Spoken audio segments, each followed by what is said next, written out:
Alright.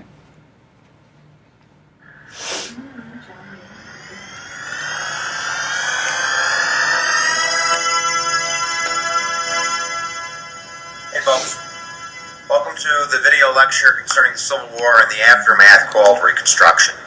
Just going to take a moment to fight that Civil War and know just a couple things about it. One thing is the Emancipation Proclamation. There's a lot of misunderstanding about the Emancipation Proclamation, so we want to kind of delve into that. The Civil War started in 1860 and it ended in 1865. So this is a 5-year battle that's going to cost 800,000 American lives. And many people still have the misconception that this was fought to end slavery. Well, if you look at the Emancipation Proclamation, which you were taught in 8th grade, freed the slaves, that wasn't issued until 1863. So if Lincoln was really interested in freeing the slaves, what's he waiting for 3 years later? So there's two things we want you to know about the Emancipation. One thing is that it did not free all the slaves. Certain states called border states, which were slave states that were forcibly held in the Union, those slaves in those states, like Kentucky, they were not freed.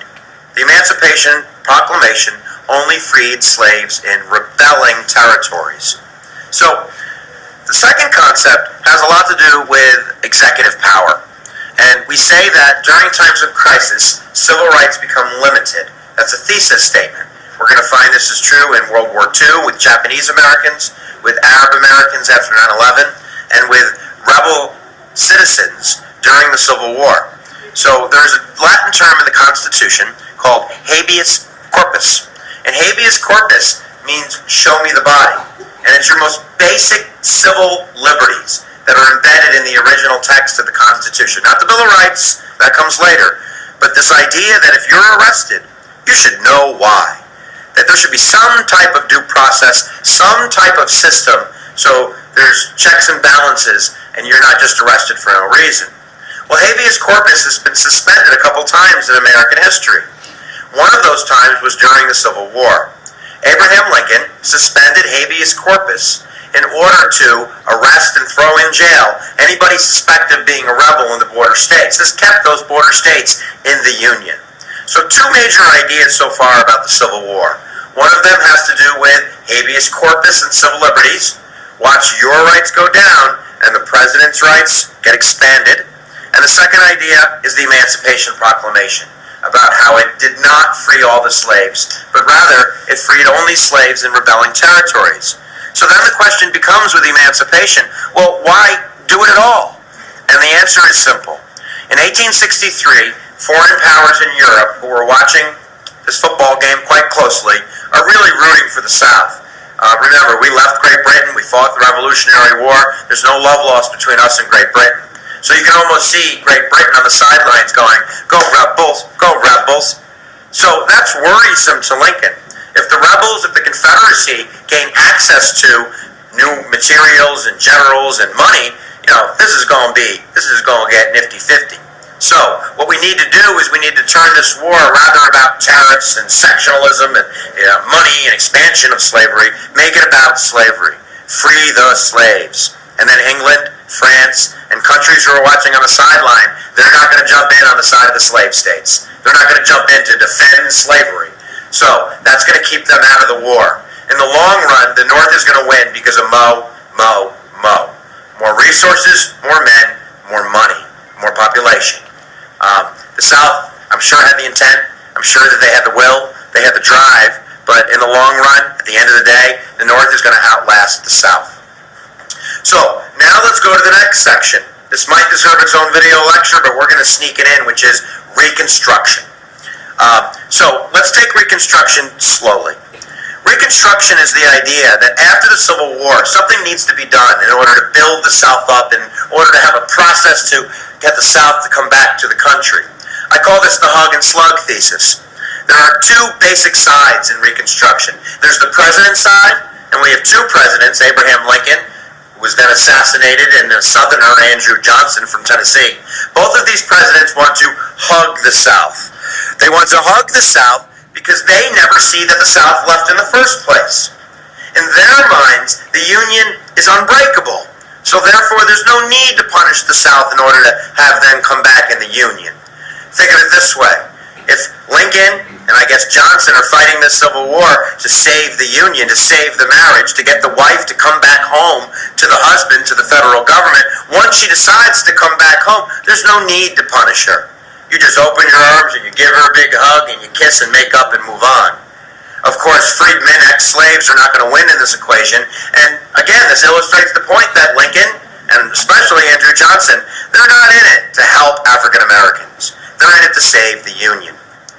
There is a group that is looking out for African Americans, maybe not for the right reasons, maybe for political power, but the radical Republicans in Congress, they're not about to let the South get away with what they've done. They're not about to let the South come back in the Union, squash black rights, and have this Civil War fought for nothing. So radical Republicans propose their own Reconstruction. They compose a Reconstruction that is more of a slug Reconstruction, a punishing Reconstruction. Now, Lincoln's plan and Johnson's plan required only a 10% loyalty oath. That means 1 out of 10 Southerners had to say, I'm sorry. 1 out of 10. And then they get to come back in the Union. And the 13th Amendment to abolish slavery. And that's all, folks. That's all.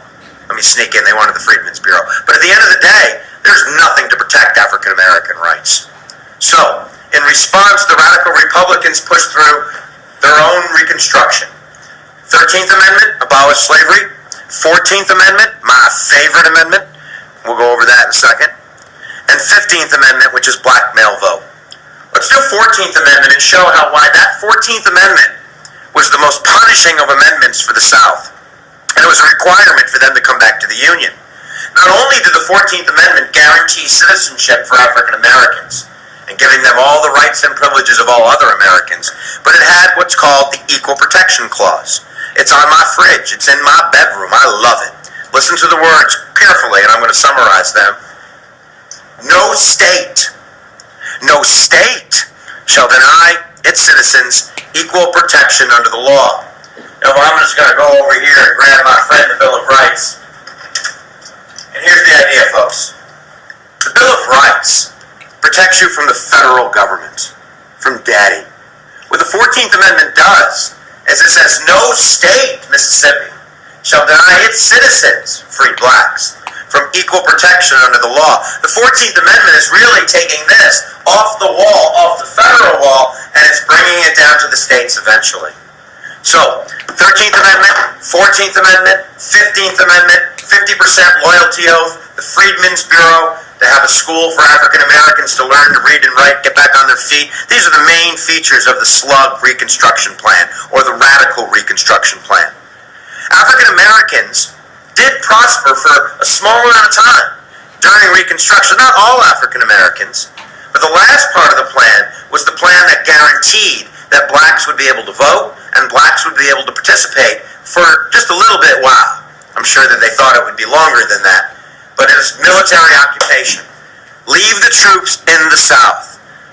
Right after when Reconstruction started, Southern governments immediately started passing laws called black codes to deny blacks' rights. But because the military was there, and because radical Republicans passed contrary laws, Jim Crow wasn't allowed to rise up. The Klan was declared a terrorist organization. African Americans were elected to state governments. Two African Americans were elected to the United States Senate. Maybe it's 1. The idea being that blacks participated. They were Republicans. Radical Republicans protected their rights with military occupation and the 13th, 14th, and 15th Amendment. Reconstruction ends with the Compromise of 1877. In 1876, an election was held where the Republican of the North, his name was Rutherford B. Hayes, was running against the Southern Democrat. Remember, Democrats in the South are white. And it was a tie. It was an electoral deadlock. And as part of this compromise and part of this idea that in this election, the Northerner, the Republican Hayes, won, the South in return was given something. They were given their independence back. Independence for white Southerners. And the military was asked to leave the South as part of the Compromise of 1877. The state in question was Florida and their electoral votes. So the deal was, hey, Hayes, you can have Florida, you can have the presidency, you can have the electoral win. take the troops back home when you go. And as soon as the troops go north, the white troops come out in the south. And I don't mean white people. I mean white people under white hoods. I mean the Klan. And the rise of Jim Crow will radically ascend.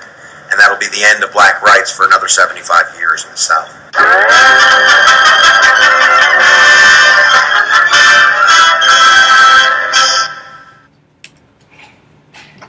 Hey, we did 10 minutes. Okay.